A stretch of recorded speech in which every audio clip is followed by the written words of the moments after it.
औज़ुबिल्लाहिमिनश्शैतानिर्रजीम बिस्मिल्लाहिर्रहमानिर्रहीम अल्हम्दुलिल्लाहि रब्बिल आलमीन अस्सलातु वस्सलामु अला रसूलिल करीम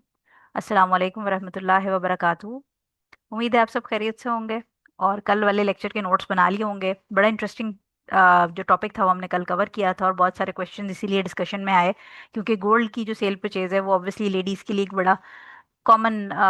एक आप समझे एक्टिविटी है क्योंकि बहुत सारे लोगों के अपनी जो शादियां होती हैं जिस वक्त लड़कियों की उस वक्त परचेजिंग हो रही होती है। फिर इस वक्त बहुत सारे ऐसा होता है कि मदर की ज्वेलरी पड़ी होती है जहेज की और वो ये कहती हैं कि चलें अब इसको बेच के एक्सचेंज करके हम बच्ची के लिए शादी हो रही है या बहू के लिए नया सेट बनवा लेते हैं। तो एक्सचेंज का सिस्टम बड़ा और होता है, पुराना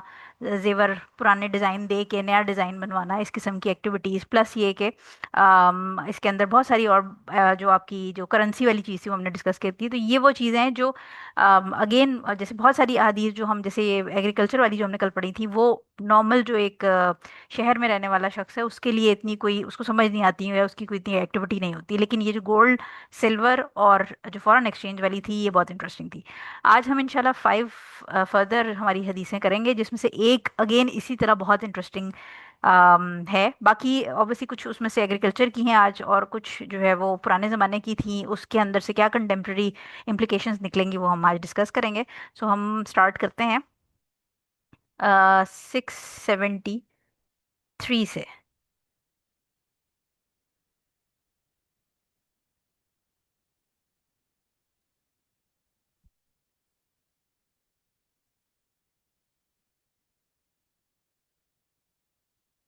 ठीक है, 73 आ गई। अच्छा, अब ये जो कल हमने एग्रीकल्चर वाली पढ़ी थी उसी की कंटिन्यूएशन में 73 है, 72 से रिलेटेड ही है 73, जिसमें हज़रत अनस रज़ी अल्लाह ताला अन्हो से है। ये अनस रज़ी अल्लाह ताला अन्हो फरमाते हैं कि रसूल सल्लल्लाहु अलैहि वसल्लम ने, अब बै जो है उसमें आप ये देखें कि मुहाकला है, ठीक है, पहली जो है मुखाजरा है, मुलामसा है, मुनाबजा है और मुजाबना है। ये ऑब्वियसली ज़रा डिफिकल्ट से नाम है और इसको हम पढ़ लेते हैं कि इसमें से क्या है। इनसे मना फरमाया है, बुखारी की ये हदीस है। अच्छा, अब वो जो मुहाकला थी हमने कल पढ़ ली थी, इसमें जो तीन नई टर्म्स आ रही हैं वो मैं आपको बता देती हूँ। एक तो जो हमारे पास है वो मुखाजरा है। मुखाजरा जो है वो क्या है कि अगर आप फ्रूट या क्रॉप्स की बाइंग एंड सेलिंग कर रहे हैं बिफोर वो कंजम्पशन के लिए फिट हो, यानी जैसे फॉर एग्जांपल इसकी ये है कि अगर आप आम का जैसे बाग होता है तो आम के बाग में आपने देखा है कि दरख्त पे बोर आते हैं, या जिसको उर्दू में बोर कहते हैं, लेकिन फ्लावर्स जो आते हैं जो उसके छोटे छोटे फ्लावर्स होते हैं और फिर बाद में कैरियां बन जाती हैं। तो अगर आपने वो जो बोर आया है या जो फ्लावर्स आए उसकी बेसिस के ऊपर आपने सेल कर दी है, और अभी आपको ऑब्वियसली देखिए हमें पता है कि अब जैसे पाकिस्तान में इस वक्त मई का जो होता है टाइम, उसमें आंधियां बहुत आती हैं और इस वक्त हमारे यहाँ दरख्तों पे बहुत सारी कुछ फूल और छोटी छोटी कैरियां अंबियां जो हैं वो लगी हुई हैं। लेकिन होता ये है कि जब आंधियां बहुत ज़्यादा आती हैं तो अक्सर इस तरह होता है कि हम ये देखते हैं कि वो जो फूल होते हैं या वो जो कैरियां होती हैं जो बिल्कुल छोटे छोटे साइज़ की होती हैं वो आंधी से गिर जाती हैं। यानी अगर 100 लगी हुई हैं तो उसमें से आप समझे 20-25 तो गिरी जाती हैं इस तरह। तो अगर आप इस किस्म की जो अनफिट अभी आप समझें कि अभी उग रही है क्रॉप, या अगर आपकी बिल्कुल वो इनिशियल स्टेजेस में है, और उसको अगर आप बेच रहे हैं जो कि अभी फिट भी नहीं है कंजम्पशन के लिए, नहीं आप उसका कुछ कर भी नहीं सकते और ना ही आप उसको बचा सकते हैं। यानी जो छोटी कैरियां हैं वो अगर गिर भी जाएं जमीन पे तो वो आप उसका कुछ कर नहीं सकते क्योंकि उनके अंदर कोई टेस्ट ही नहीं होता, बिल्कुल प्लास्टिक जैसा उनका टेस्ट होता है। जैसे आप समझें कच्चा केला होता है और कच्ची कैरी जो बिल्कुल बेबी फॉर्म में होती है उसके टेस्ट में कोई फर्क नहीं होता। तो ना आप उसका चार डाल सकते हैं, ना आप उसका कोई मुरब्बा बना सकते हैं, उसके अंदर कोई फ्लेवर नहीं डेवलप हुआ होता। तो इस किस्म की जो चीज़ें हैं उसको सेल करने का नुकसान ये होता है कि जो सेलर है वो तो उसने तो अपने दरख्त की बोली लगवा ली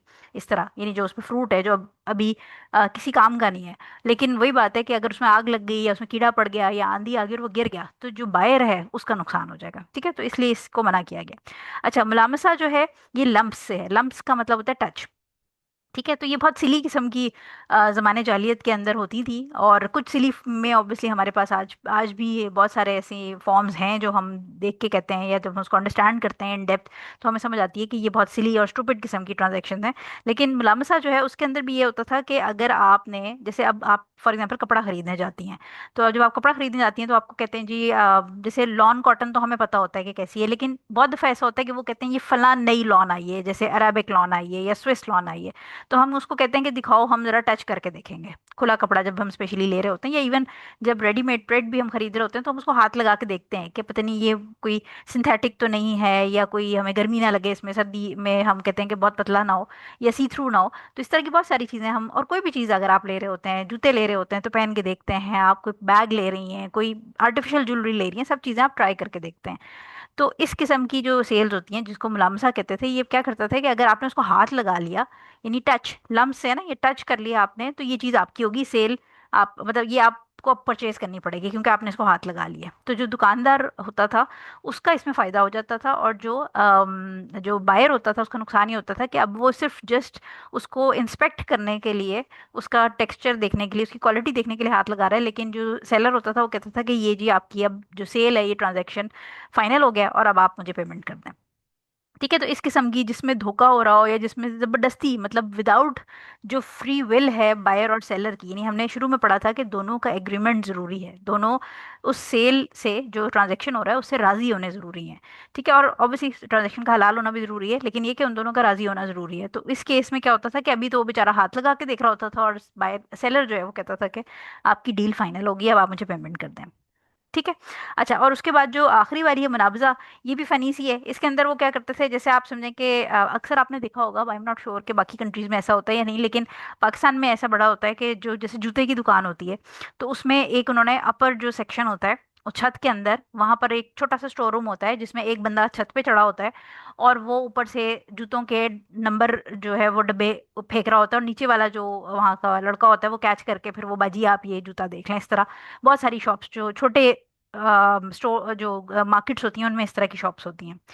तो ये जो ट्रांजैक्शन था इसमें क्या कहता था कि अगर आपने कोई चीज़ एक दूसरे, मतलब जैसे कोई चीज़ फेंकी है और आप जो दुकान बायर है उसने पकड़ ली है, कैच कर ली है, तो वो जी ट्रांजैक्शन फाइनल हो गया और अब आप इसकी मुझे पेमेंट कर दें।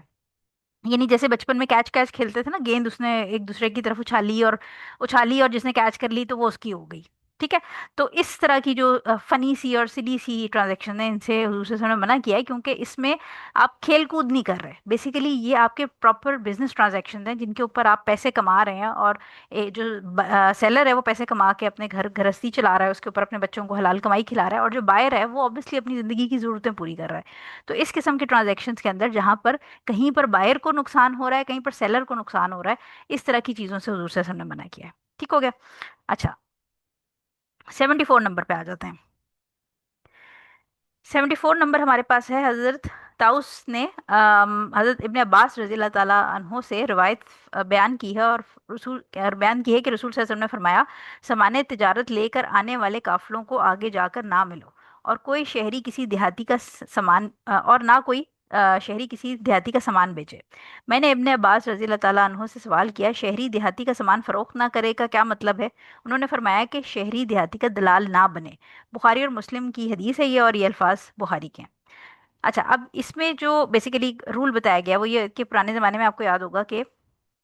जो हम एक जब आपने हिस्ट्री पढ़ी है तो पहले ये होता था कि शहर जो सिटी होता था, यानी जो जिसको अब हम डाउनटाउन कहते हैं, जो बिजी सिटी होता था वो एक पूरी आप समझें कि उसकी प्रेमिसेस होती थी प्रॉपर। यानी अब तो ये है कि शहर फैलते फैलते उसकी आपको स्पेसिफिक कोई बाउंड्री नहीं आती, बस ये आप ये देखते हैं कि हाँ घर होते हैं, फिर आहिस्ता आहिस्ता घर दूर होना शुरू हो जाते हैं। लेकिन पहले ज़माने में बाकायदा बहुत सारे तो सिटीज़ होते थे, वॉल्ड होते थे, यानी वो एक उसकी दीवार बना के उन्होंने उसको सेपरेट किया होता था बाकी एरिया से। तो जो होते थे ना, जो जैसे समझें कि किसान होते थे या चरवाहे होते थे, अब लेट्स अज्यूम के कोई शेपर्ड्स हैं जो कि शहर से बाहर रहते हैं, यानी रेगिस्तान या जो खुले एरियाज हैं वहाँ पर वो अपनी की बकरियां चलाते हैं और रहते भी वहीं हैं। तो वो क्या करते थे कि अपना जो दूध है बकरियों का, या जो भी चीज़ है या कोई भी चीज़ है बकरियों से रिलेटेड, वो शहर में ला के बेचते थे। इसी तरह जो फार्मर्स होते थे वो अपनी जो भी गंदम है या जो उनकी राइस है या कोई भी क्रॉप्स होती थी, फ्रूट्स होते थे, वो शहर में ला के बेचते थे। तो यहाँ पर जो हदीस में प्रोहिबिशन की जा रही है वो ये है कि अभी ऐसे होता था कि बहुत सारे लोग अपना जो सामान है वो शहर की तरफ लेके आ रहे होते थे, और उनको एग्जैक्टली शहर के रेट्स नहीं पता होते थे, यानी ऑब्वियसली वो जैसे गांव के लोग होते हैं उनको शहर के तौर तरीके नहीं पता होते। अब तो खैर बड़ा मॉडर्न सिस्टम हो गया है, तो हर कोई अपडेट होता है तकरीबन। लेकिन जैसे आप सोचें कि जैसे थर्ड वर्ल्ड कंट्री से उठ के जब आप फर्स्ट वर्ल्ड कंट्री में जा रहे होते हैं, तो बहुत सारी चीज़ें होती हैं जो वहाँ के नॉर्म्स होते हैं, प्राइसेस होती हैं, चीज़ें आपको नहीं पता होती। इसी तरह जो गांव से उठ के आ रहा होता है शहर में, उसको जो शहर के नॉर्म्स होते हैं या प्राइसेस होती हैं, जो रेट्स चल रहे होते हैं, वो नहीं पता होते। तो इसमें हुजूर सल्लल्लाहु अलैहि वसल्लम मना ये कर रहे हैं कि जो जैसे कोई बाहर से कोई चीज़ लेके आ रहा है, गांव से आ रहा है टुवर्ड्स शहर, तो आप उसको शहर आने दें, और शहर आके फिर वो मार्केट चेक करे बेसिकली। यानी वो चेक करे कि अगर वो लेट्स अज्यूम के गंदम बेचने आ रहा है, तो उसको रेट पता हो कि गंदम का फी किलो रेट क्या चल रहा है। लोग क्या करते थे कि लोग चालाकी में जो खरीदार होते थे, यानी जो बिजनेसमैन होते थे बेसिकली, वो क्या करते थे कि अगर लेट्स अज्यूम कि कोई फार्मर जो है वो 100 किलो गंदम लेके आ रहा है, और उसका प्लान ये है कि मैं मार्केट में आके सेल करूंगा, तो ये जो चालाक बिजनेसमैन होते थे, ये क्या करते थे कि ये उनके शहर में पहुंचने से पहले बाहर ही उनको पकड़ लेते थे। पकड़ने से मुराद ये कि जाके उनसे मिल लेते थे, और उनसे जाके वो आउट ऑफ, आप समझें कि जो सिटी है उसमें अपनी डील कर लेते थे। तो अगर अज्यूम करें कि गंदम का रेट शहर में 1,000 रुपए किलो मिल रहा है, अज्यूम एक रफ एग्जांपल दे रही हूँ, तो ये क्या करते थे, क्योंकि अब वो बेचारा जो फार्मर है उसको पता ही नहीं होता था कि शहर में तो गंदम का 1,000 रुपए फी किलो रेट है, या चले बहुत ही महंगी होगी, 500 रुपए लगा लेते हैं, 500 रुपए फी किलो रेट है। तो ये क्या करते थे, ये उसको कहते थे कि शहर में 250 रुपए रेट चल रहा है, तो तुम ऐसा करो कि मुझे, मैं तुम्हें 250 रेट चल रहा है, तो मैं तुम्हें 10 रुपए ज्यादा दे देता हूँ, तो मुझे 260 में शहर के बाहर ही ये 100 किलो गंदम बेच दो। अब जो बेसिकली झूठ बोल रहा है ना, क्यों फ्रॉड कर रहा है, कि ये रेट चल रहा है, मैं तुम्हें थोड़ा सा ज्यादा दे देता हूँ, तो मुझे शहर के बाहर ही भेज दो। तो ये जो फार्मर था, ये बेचारा क्योंकि नाइव है, उसको पता ही नहीं है कि सिटी में रेट क्या चल रहा है, तो वो समझता था कि हाँ ये सच बोल रहा है, और ये 250 रुपए वाली चीज जो जिसके रेट मुझे शहर में जाके 250 मिलेंगे, तो ये 260 दे रहा है, तो चलो मैं इसको इधर ही भेज देता हूँ। एक तो मेरा टाइम बच जाएगा, शहर में जाके जो ख्वारी करनी है वो बच जाएगी, और प्लस ये कि ऑब्वियसली एक आप समझें कि ट्रैवलिंग टाइम, और उस टाइम में ये होता था कि रात से पहले पहले वापस पहुंच जाए तो बेहतर है। तो वो ये कहता था कि अच्छा ठीक है, मैं इधर ही बेच के तो फिर वापस चला जाता हूँ। तो इस केस में इस तरह की जो सिचुएशन थी, इसमें दो तीन मसले मसाइल होते थे। एक तो ये कि जो बेचारा सेलर है उसका नुकसान हो गया, क्योंकि जो उसकी 500 रुपये किलो वाली गंदम थी, वो बेचारा अपने हिसाब में उसने अच्छी कीमत दे के बेची, लेकिन उसका नुकसान हो गया, क्योंकि उसको पता ही नहीं था कि रेट चल क्या रहा है। ठीक है। और दूसरा मसला क्या होता है कि ये जो बिजनेसमैन होते थे, जो कि अभी भी अगर आप देखें, जब हम इसको करंट टाइम से कनेक्ट करेंगे तो आपको समझ आएगा कि होता क्या है, कि जो बिजनेसमैन होते थे उस जमाने में, यानी पुराने जमाने की बात हो रही है, तो वो क्या करते थे कि अगर लेट्स अज्यूम के गंदम की शॉर्टेज है, यानी कहत पड़ गया और गंदम की शॉर्टेज है, और कोई एक फार्मर या दो फार्मर गंदम लेके कहीं से आ रहे हैं, यानी वो हो सकता है गांव से आ रहे हो, या वो हो सकता है किसी दूसरी दूर दराज जगह से बेचने के लिए आ रहे हो, कि चलो हमें अच्छे दाम मिल जाएंगे। तो ये जो बिजनेसमैन थे, ये क्या करते थे कि आउट ऑफ सिटी इसकी सेटलिंग करते थे, और वो जो सारा 100 200 300 किलो गंदम लेके जो आ रहे होते थे, उनको ये क्या करते थे, जखीरा अंदोजी कर लेते थे, होर्डिंग कर लेते थे, और होर्डिंग करके क्या करते थे, सामान ला के अपने गोदामों में रख लेते थे। और इधर जो कहत पड़ा हुआ है, लोगों को गंदम चाहिए, तो ये क्या करते थे, ये उसको ब्लैक में करके बेचना शुरू कर देते थे, यानी उसकी प्राइस बढ़ा देते थे। तो इससे एक मसला तो ये हुआ कि जो फार्मर है, जो सेलर है, उसको नुकसान हो गया कि उस वो कम कीमत में बेच के चला गया, उसको पता ही नहीं था कि मेरी चीज़ की कीमत ज़्यादा है। सेकेंडली, जो बिजनेसमैन था उसने उसका फ़ायदा उठाया, कम कीमत में चीज़ खरीदी, और शहर में लाके एक तो जखीरा अंदोजी की, यानी ज़रूरत के वक्त चीज़ें नहीं बेचेगा वो, या वो थोड़ी थोड़ी निकालेगा, यानी उसने अपने गोदाम में वो 300 400 किलो गंदम ला के रख ली। अब वो लोगों को अगर कंजम्पशन पर डे 50 किलो चाहिए, तो वो क्या करेगा, 20 किलो मार्केट में अपने गोदाम से निकालेगा, हालांकि उसके पास 300 400 किलो है, लेकिन वो जानबूझ के 20 किलो गंदम अपने गोदाम से रोजाना मार्केट में रिलीज करेगा, और उसकी प्राइस को आर्टिफिशियली इन्फ्लेट करेगा, कि ये जी 20 किलो अवेलेबल है, तो अब जिसको चाहिए, जो गरीब बंदा है वो तो अफोर्ड ही नहीं करेगा, क्योंकि 20 किलो अगर सारे शहर ने इस्तेमाल करनी है, और 50 किलो डेली की शहर की कंजम्पशन है, तो इसका मतलब है कि जो सिर्फ अमीर बंदा है फिर वो उसको अफोर्ड करेगा, गरीब जो है वो भूखा रहेगा। तो इससे क्या होगा कि सोसाइटी में जो चीज़, यानी आप देखें ना, जैसे अगर आप डेली रूटीन में देखें कि टमाटर से, फॉर एग्जांपल मैं आपको एग्जांपल देती हूँ, कि जैसे टमाटर है, टमाटर की फसल जब बहुत अच्छी होती है, तो हर जगह से टमाटर आ रहा होता है शहर में, तो ऑटोमेटिकली जब आपकी ज़्यादा चीज़ डायरेक्ट शहर में पहुंचेगी, तो आपका क्या होगा कि टमाटर की प्राइस गिर जाएगी। लेकिन अगर टमाटर कम पहुंचेगा शहर में, यानी फसल अच्छी भी हुई, लेकिन लोग, टमाटर तो खैर होर्डिंग नहीं की जा सकती, यूजली टमाटर खराब हो जाता है, लेकिन कोई अगर ऐसी चीज़ है, चीनी होती है, नमक भी नहीं का कोई मसला नहीं होता, गंदम होती है, स्पेशली चीनी और गंदम की होर्डिंग बड़ी की जाती है। तो अगर इस किस्म की कोई मसला है जिसमें आप उसकी जखीरा अंदोजी कर सकते हैं, तो आप ये देखते हैं कि आर्टिफिशियली प्राइसेस बढ़ जाती हैं। लोग जो डेली इस्तेमाल की चीज़ें, चीनी के साथ ये बड़ा अक्सर होता है कि चीनी जो है वो उसको अपने खबरों में भी, पाकिस्तान में स्पेशली जो न्यूज़ सुनते हैं, मुझे इंडिया या बांग्लादेश का नहीं पता, लेकिन पाकिस्तान में हम ऑन एंड ऑफ इस तरह की सिचुएशन क्रिएट हो जाती है कि फिर वो गवर्नमेंट जो है वो छापे मारती है बाकायदा गोडाउन्स के ऊपर, और वहाँ से ज़ख़ीरा की हुई जो चीनी है, जो कि आर्टिफिशियल एक मार्केट में किल्लत क्रिएट की जाती है। तो ये जो चीज़ है, इस इन चीज़ों से बचने के लिए हुजूर सल्लल्लाहु अलैहि वसल्लम ने ये बात मना की है कि आप एक तो वो फार्मर का नुकसान ना करें, कि उससे जाके आप आउट ऑफ सिटी अपनी सेटलिंग कर रहे हैं जबकि उसको पता ही नहीं है। ठीक है। अच्छा, अब इसमें एक सिचुएशन जो है ना, वो ये बात समझ लें कि आजकल करंट टाइम्स में क्योंकि दुनिया बड़ी अपडेटेड है, तो फार्मर को पता होता है कि रेट क्या चल रहा है, क्योंकि वेल इन्फॉर्म्ड है ना,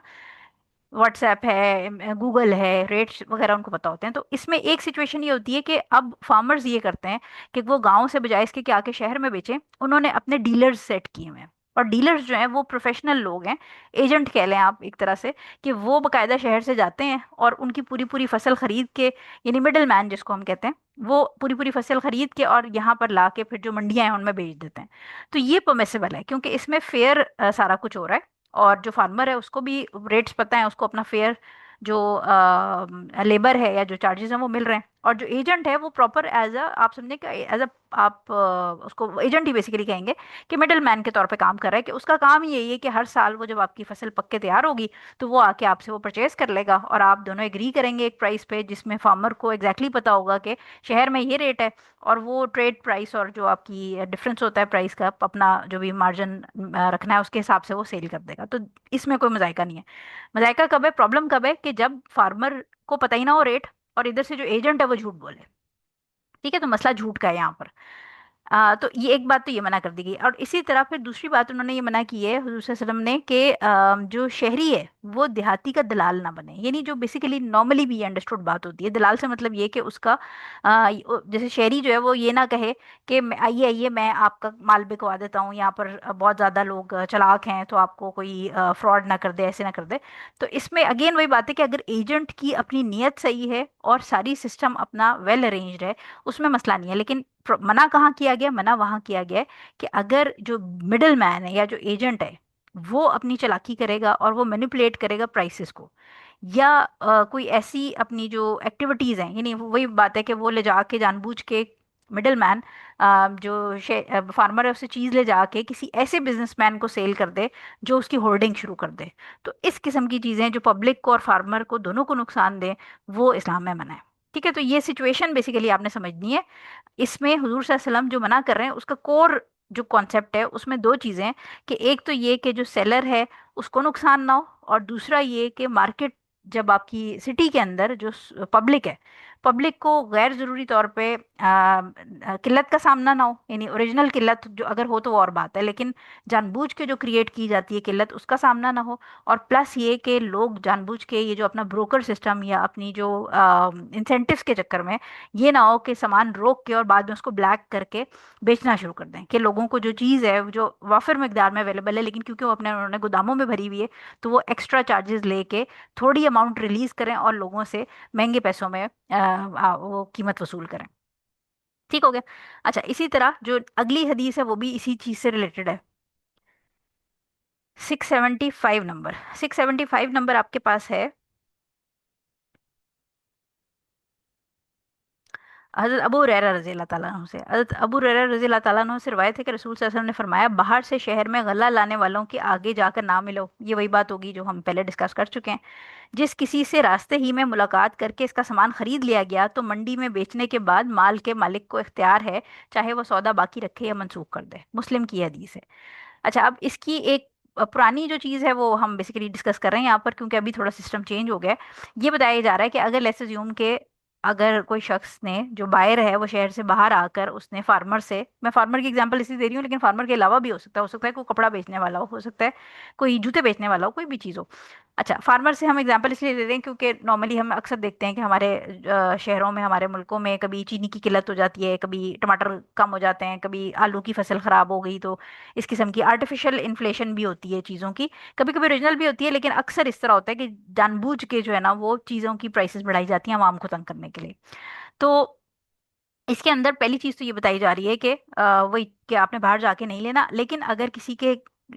जो सेल परचेज है वो शहर से बारों बार हो गई, अब वो जो फार्मर था उसको पैसे चाहिए थे, यानी लेट्स अज्यूम के उसने अगर कोई सामान था जो 10,000 रुपए का बिक सकता था उसका शहर में आके, लेकिन वो बेवकूफ़ बन गया और उसने 6,000 में कैश में बेच दिया अपना सामान शहर से बाहर ही। अब क्या हुआ कि वो उसके हाथ में जब पैसे आए, 6,000 रुपए आए, तो उसने शहर से जाके अपनी ज़रूरत की चीज़ें लेनी थी। हो सकता है कि उसने उन पैसों से कोई घर की दाल चीनी आटा लेना हो, या कोई और चीज़ लेनी थी, कपड़े लेने हो, कोई और चीज़। तो वो जब वो 6,000 रुपए, यानी जो 10,000 का सामान था, वो 6,000 रुपए में बेच के वो 6,000 रुपए लेके जब शहर में पहुंचता है और वहां जाके उसको रियलाइज होता है कि ये जो मैंने सामान बेचा है, ये तो, उसको पता चलता है कि ये 10,000 का था और ये मुझे 6,000 का बेचा है। उसने वैसा फ्रॉड किया क्योंकि उसने मुझसे झूठ बोला कि ये जो तुम्हारा सामान है इसका रेट, मार्केट प्राइस ये चल रही है। तो ऐसे केस में वो क्या करता था कि वो फिर वहाँ जो मेयर होता था, जो भी सिटी का या खलीफा होता था, जहाँ मतलब जो भी हेड होता था, एडमिनिस्ट्रेटिव हेड जो होता था, उसके पास वो कंप्लेंट लेके जाता था। और उसके पास वो कंप्लेंट लेके जाता था तो जो बायर था, यानी जिसने उससे 6,000 रुपये में सामान खरीदा, उसको भी कोर्ट या जो भी आप कह लें कि वो जो दरबार होता था उसमें बुलाया जाता था।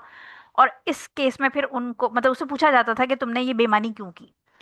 और ऑब्वियसली उसके पास कोई जवाब ही नहीं होता था कि ये बेईमानी क्यों की उसने। उसने अपना प्रॉफिट मार्जिन ज्यादा रखा, तो उस केस में फिर ये जो ट्रांजैक्शन होता था ये कैंसिल हो जाता था। कैंसिल होके, और जो सेलर था, यानी जो फार्मर आया था बाहर से जिसको 6,000 रुपये कैश था, उसकी मर्जी होती है, अगर वो 6,000 रुपये रखना चाहता है और प्रोडक्ट बेच मतलब उसने शिकायत तो कर दी, लेकिन अब वो ठीक है, उसने हो सकता है कि पैसे खर्च कर दिए थे उसने, तो अब उसके पास पैसे वापस करने के लिए नहीं है। तो ये ट्रांजैक्शन उस पर डिपेंड करेगा कि वो इस ट्रांजैक्शन को कंटिन्यू करना चाहता है या वो पैसे वापस करना चाहता है। तो अगर वो मुतमईन नहीं है तो वो 6,000 रुपये उस बंदे को वापस करेगा और उससे कहेगा कि मेरी जो गंदम थी या जो भी मैंने तुम्हें बेचा था वो मुझे वापस करो।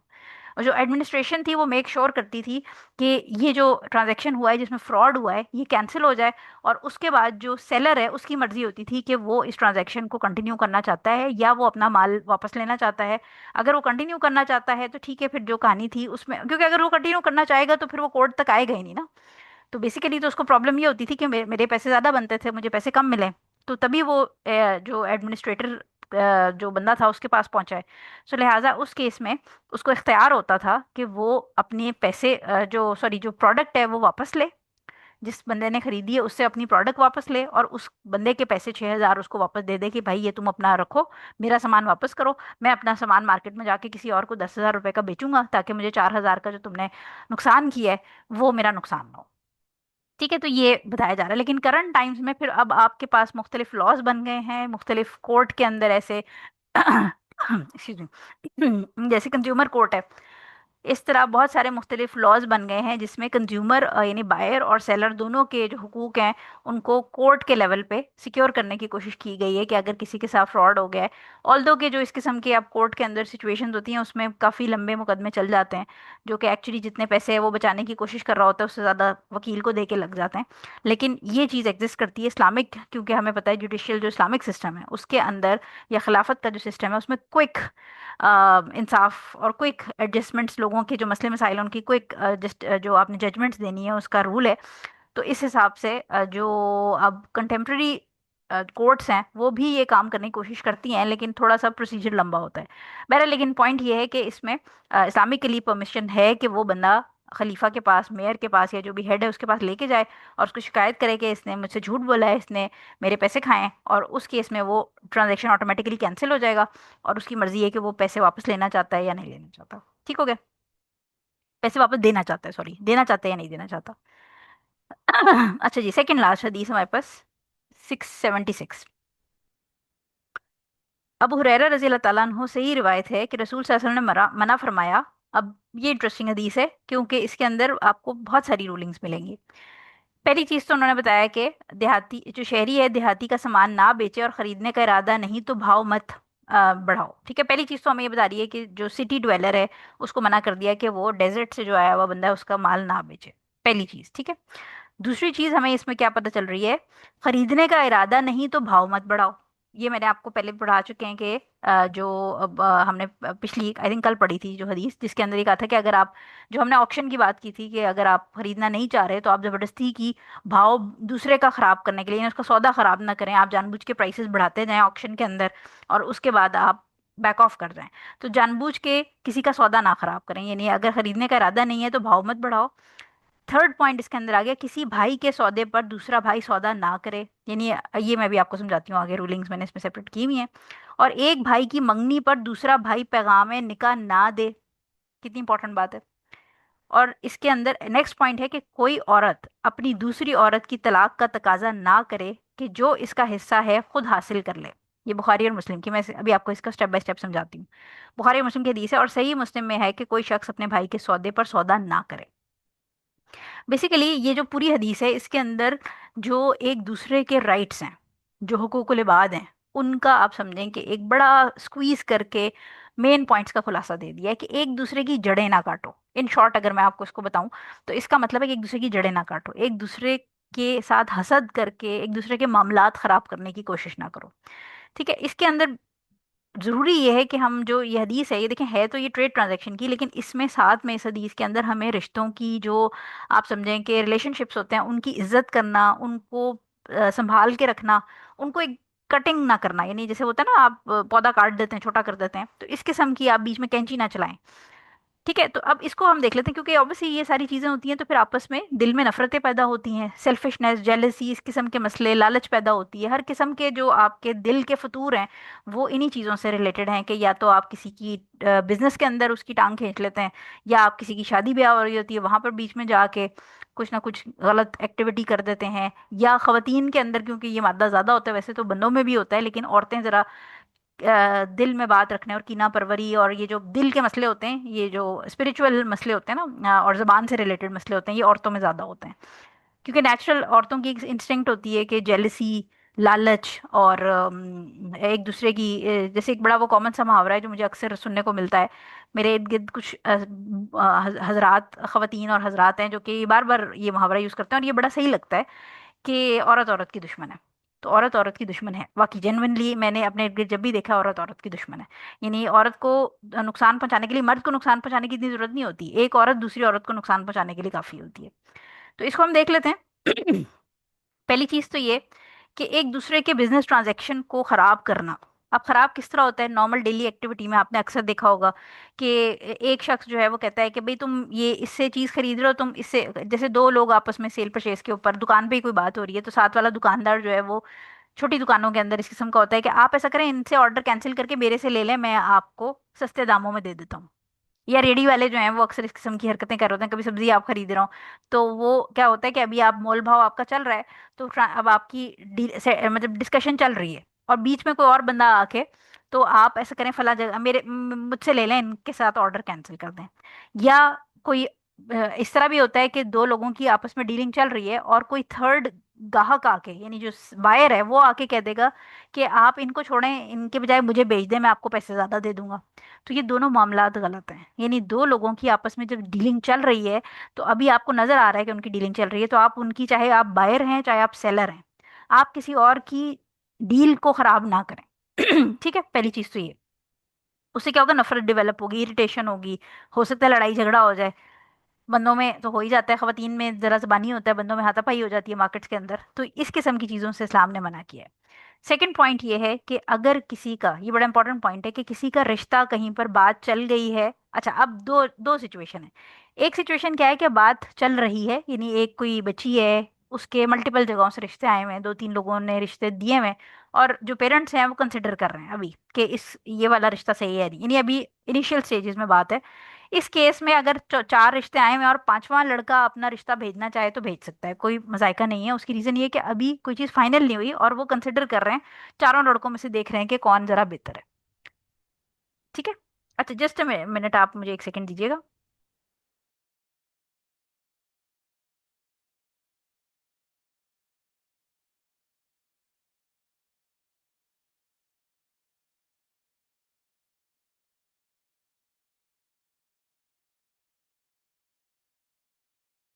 अच्छा,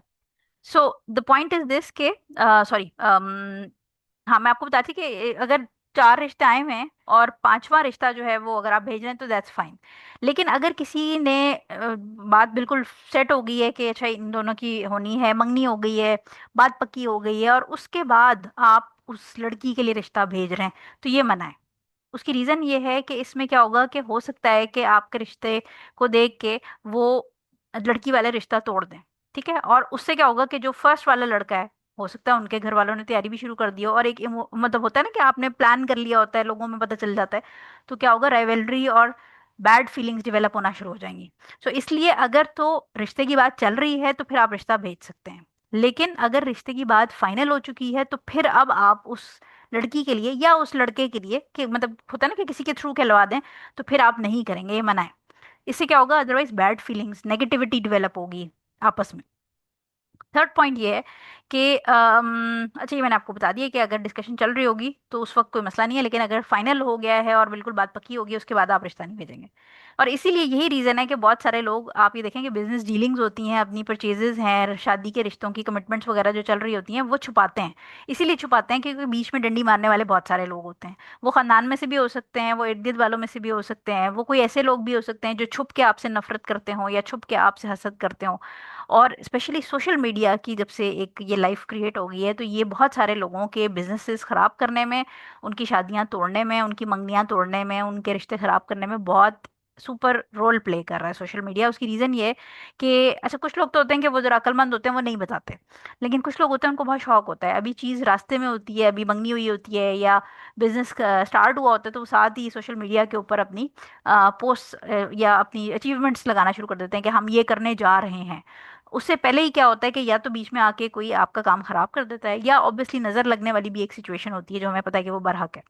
तो इस किस्म की चीज़ों के अंदर ज़रा ख्याल रखना चाहिए, खुद भी सोशल मीडिया से दूर रहना चाहिए आपको। और दूसरी बात ये है कि अगर आप किसी और को सोशल मीडिया पे देख लें या किसी और की आपको खुशी का अंदाज़ा हो जाए कि उसको बिजनेस में कोई डील मिलने वाली है या उसकी शादी होने वाली है, तो हसद और जलन में, और अगेन मैं ये बात करूंगी कि ख़वातीन के अंदर ये मसला बहुत ज़्यादा होता है, फ़ौरन जेलस हो जाती हैं, तो ये वाली हरकतें नहीं करनी। ठीक है, किसी की रिश्ता, किसी की चीज़ें नहीं खराब करनी, क्योंकि एक बात तो याद रखें कि यहाँ पर हुजूर सल्लल्लाहु अलैहि वसल्लम ने मना कर दिया है। और इसके अलावा भी आपको बेशुमार हदीस ऐसी मिलेंगी जिसमें आपको ये रियलाइज़ होगा कि हम जो लोगों के साथ करेंगे तो अल्लाह ताला वही हमारे साथ करेगा। यानी जो लोगों पे रहम नहीं करता, अल्लाह ताला उस पर रहम नहीं करता।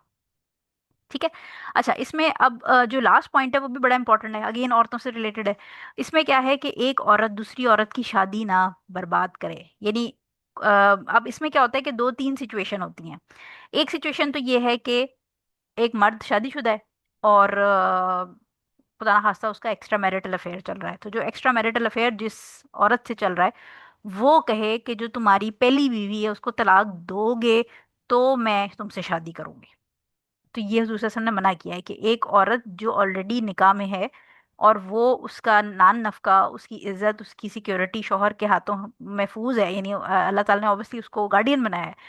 तो दूसरी औरत के लिए ये हराम है कि वो ये शर्त रखे कि तुम उसको तलाक दोगे तो मैं तुम्हारे साथ शादी करूंगी। ठीक है, ये मना कर दिया है। इसी तरह, अब ये तो गर्लफ्रेंड की बात हो रही है ना, सेकंड ऑप्शन जो हम देखने में हमें आती है वो ये कि अगर कोई शख्स दूसरी शादी करना चाहता है, तो दूसरी शादी करने वाली जो लड़की के घर वाले होते हैं वो ये शर्त रखते हैं कि पहली बीवी को तलाक दोगे तो हम अपनी बेटी देंगे। ठीक है। यानी फर्स्ट वाले में तो गर्लफ्रेंड थी ना, हो सकता है वो शादी करने का इरादा ही ना रखती हो, वो कहे कि मैं तुम्हारी गर्लफ्रेंड उस वक्त तक रहूंगी, उस वक्त मतलब ये हराम काम उस वक्त तक करूंगी जब तक तुम यानी वो शर्त रख दे कि नहीं करूंगी, मैं तुम्हारे साथ नहीं सेट होंगी जब तक तुम पहली बीवी को अपनी तलाक नहीं दोगे। ठीक है, तो ये तो ऑलरेडी क्योंकि वो रिलेशनशिप ही हराम है, तो इसमें तो कोई हर सेकंड थॉट है ही नहीं। लेकिन लेट्स अज्यूम कि कोई शख्स दूसरी शादी कर रहा है, दूसरी शादी के अंदर वो शर्त रख दें लड़की वाले कि तुम पहली बीवी को तलाक दोगे तो हम शादी करेंगे, तो ये हराम काम है, ये आप शर्त नहीं रख सकते, हुजूर सल्लल्लाहु अलैहि वसल्लम ने मना फरमा दिया। थर्ड जो इसके अंदर है कि अब दो बीवियां हैं, किसी की दो तीन भी हो सकती हैं, चार भी हो सकती हैं, तो उनमें से कोई एक बीवी जो है वो कहे कि जी मैं तो रूठ के जा रही हूँ, मैके जा रही हूँ, या वो अपनी कोई के बच्चे जो है, लेट्स अज्यूम कि ऐसा भी होता है कि एक बेगम के बच्चे होते हैं और दूसरी के नहीं हो रहे होते, तो वो जो बेगम बच्चों वाली होती है उसकी जरा होल्ड स्ट्रांग होता है ज्यादा, क्योंकि बच्चों को वो बच्चों के कंधों पे रख के बंदूक चला रही होती है, तो वो क्या कहे कि जो जिसके बच्चे नहीं हो रहे इसको तलाक दे दो।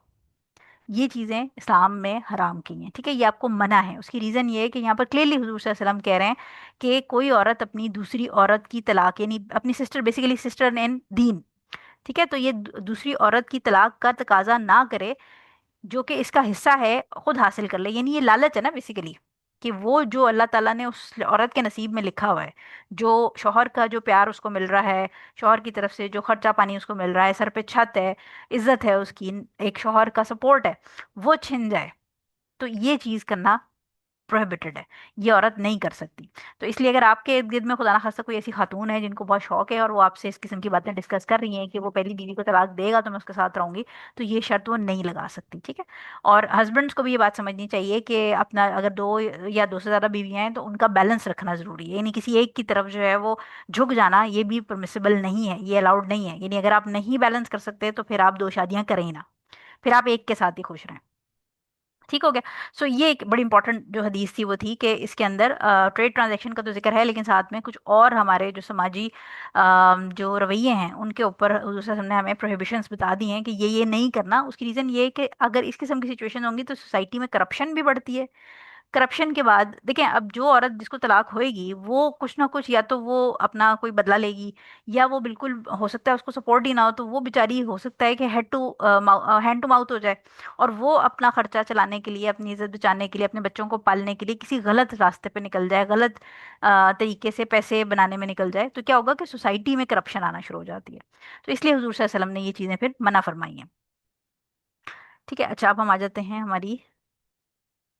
लास्ट हदीस 677। छोटी सी हदीस है 677।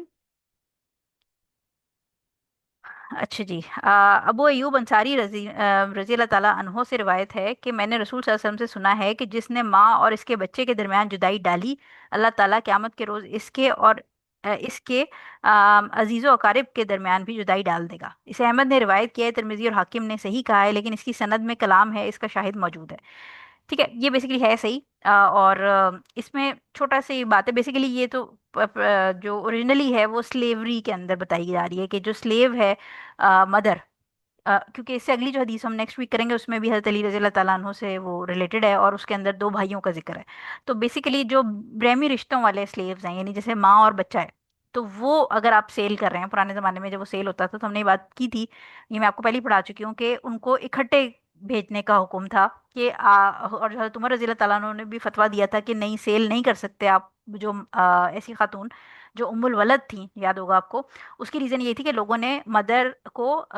जो था वो सेपरेट करना शुरू कर दिया था बेबी के साथ। तो ये उस ज़माने की बात हो रही है कि अगर आप उसको सेल कर रहे हैं तो जो मदर और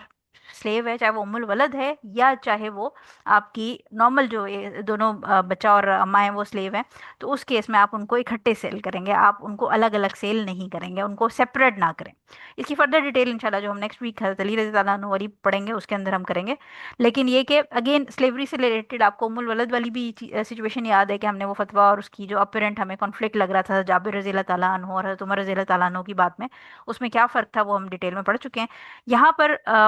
गिफ्टिंग भी मना है इसी तरह, यानी अलग अलग करके ना गिफ्ट करें, और इकट्ठे उनको गिफ्टिंग भी करनी है या सेल भी करना है, जो कि एक्चुअली इस ज़माने में एप्लीकेबल नहीं है फ़िलहाल। खुदा न खास्ता अगर सिचुएशन, अब हमें नहीं पता कि दुनिया की जो जंगें हो रही हैं और उसमें क्या होते हैं, लेकिन वही बात है कि स्लेवरी और ये चीज़ें जो है ये इसके लिए खिलाफत और वो सारी चीज़ों को समझना ज़रूरी है। लेकिन क्योंकि जो कुरान है और हदीस है ये ता क़यामत हमारी, यानी till the end of time हमारी जो इस्लाह है और हमें जो गाइडेंस है उसके लिए है। तो अगर ये पता इसलिए होनी चाहिए ये चीज़ें कि अगर क़यामत से पहले कोई ऐसा सिस्टम दोबारा आ गया जिसमें खिलाफत और वो सारी चीज़ें दोबारा आई, तो हो सकता है कि स्लेवरी भी वापस आ जाए। तो जब स्लेवरी वापस आएगी तो फिर यही हदीसें हैं जो काम आएंगी। ठीक है। सो इसलिए, और इसमें एक रूल जो है वो इंपॉर्टेंट जो स्कॉलर्स कहते हैं वो ये है कि ये सेम रूल जो है वो आपके एनिमल्स में अप्लाई होगा, कि अगर कोई बच्चा, जैसे गाय है, उसका बच्चा है जो कम्प्लीटली मिल्क फेड है, उस बच्चे को फिर आप माँ को और बच्चे को अलग अलग नहीं बेचेंगे, क्योंकि उसमें बच्चे को माँ से अलग नहीं करना आपने। ठीक है। तो जानवरों के अंदर भी अक्सर हम देखते हैं कि कैट्स वगैरह के अंदर भी यही होता है कि लोग गिफ्ट कर देते हैं अलग करके। तो अगर तो बच्चा कम्प्लीटली मिल्क फेड है तो उसको आप माँ से अलग नहीं करेंगे, आप उसको सेपरेट उस वक्त करेंगे जब ऑटोमेटिकली वो इंडिपेंडेंट सर्वाइवल के लिए, क्योंकि जानवर का बच्चा इंसान के बच्चे से बहुत बेहतर होता है उस लिहाज से कि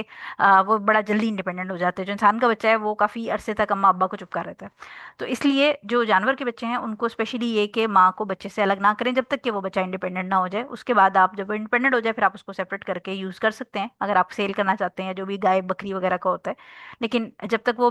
मिल्क फेड है तब तक आप उसको सेपरेट नहीं करेंगे। सो आई होप कि आज की क्लास छोटी सी थी, ज़्यादा इतना डिटेल नहीं थी, सिर्फ वो जो खातून वाली थी हदीस वो लंबी थी। सो आई होप कि आपको समझ आ गई होगी। इंशाल्लाह नेक्स्ट वीक फिर हम इसी तरह 10 और हदीसें करेंगे, तो 687 तक हम अगले हफ्ते इंशाल्लाह इंशाल्लाह कंप्लीट करेंगे। तब तक ख्याल रखिएगा आप लोग। क्लास वाइंड अप कर लेते हैं। जज़ाकल्लाह खैर फॉर अटेंडिंग। एक सेकेंड। सुब्हानकल्लाहुम्मा व बिहम्दिका अशहदु अल्ला इलाहा इल्ला अंता अस्तगफिरुका व अतूबु इलैक। अस्सलामु अलैकुम व रहमतुल्लाहि व बरकातुहू।